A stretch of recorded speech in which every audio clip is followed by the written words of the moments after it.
Bismillahirrahmanirrahim. E filloj me emrin e Allahut Madhreshëm. E përshëndesim e i qojmë shumë të fala më të mirit njerëzimit Muhamedit a.s. Ju përshëndes juve dhe ju falenderoj gjithmonë për kohën që ndani për fjalimet e mia. Jo rënim, por rindërtim. Islami dhe trashëgimia njerëzore. Është një diskutim që po du me nda me ju. Feja jon shpeshherë keq kuptohet dhe interpretohet jo si duhet.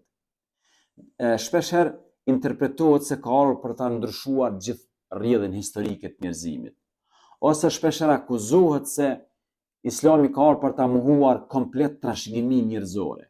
Në fakt, Islami ka një qëllim tjetër. Të riparoj atë që është prishur dhe të forcoj atë që është e drejtë, me një kriter, duke u bazuar tek natyra e pastër njerëzore.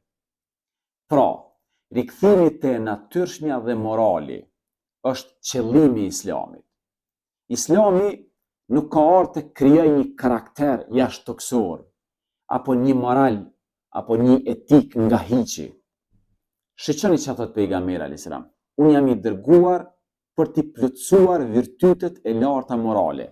Jam i dërguar për t'i plotësuar.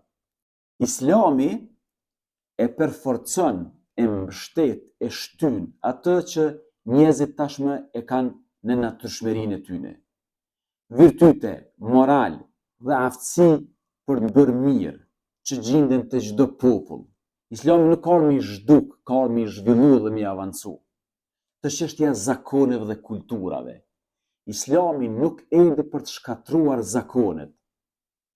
Ai erdhi për t'i pastru dhe për t'i përmirësu disa elemente të gabuara që mund të gjenden brenda zakoneve.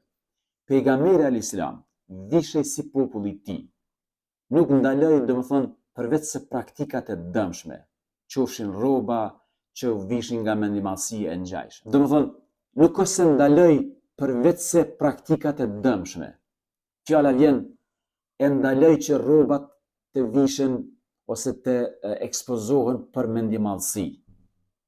Ndryshe, ai mbështeti zakonet e mira që janë në harmoni me natyrën njerëzore, sikur pastrimi i dhënave, kujdesi për higjienën, prerja e thojve e të ngjajshme.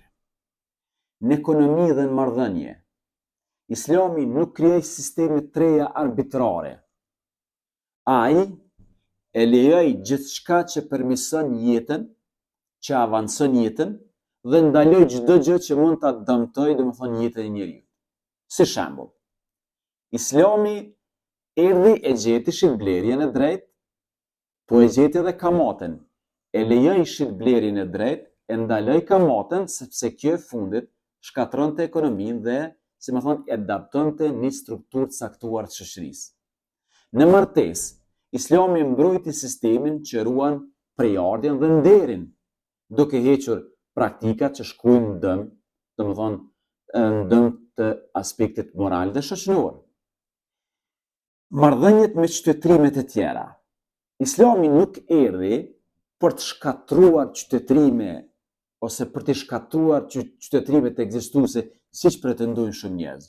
Shembulli më i mirë, gjatë çlirimit të Egjiptit, lufta ishte kundër pushtuesve romak, jo kundër vendasve.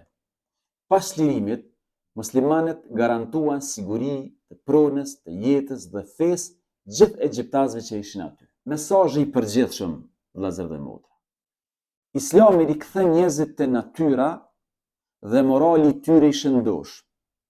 Megjithatë, ai nuk është përgjegjës për keqkuptimet ose keqpërdorimet që bëjnë njerëzit. Thjesht përgjegjësia mbetet individuale.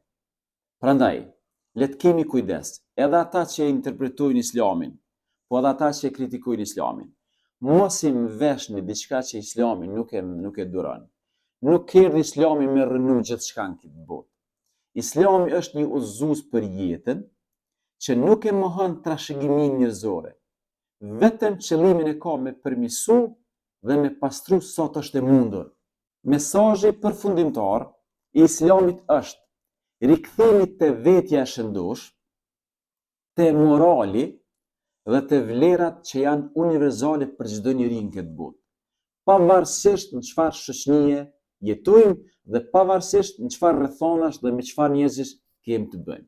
Prandaj, edhe ata që dojnë Islamin duhet të kenë kujdes kur e interpretojnë Islamin, mos ta ofrojnë si një fe që thjesht fillon gjithçka prej zerës. Jo, Islami synon me ndërtu çdo gjë të mirë në çfarëdo shoqëri që e gjen.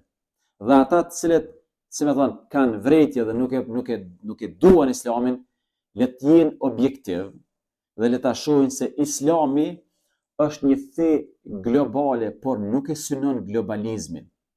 Islami nuk synon me kriju një uniform, një kulturë për gjithë. Islami pranon gjitha kulturat e popujve, me përjashtim ato të cilat mund bin ndesh me, si më thon, me natyrën, me interesin dhe me parimet në të cilat ka ardhur kjo fe. Faleminderit shumë, selam aleikum.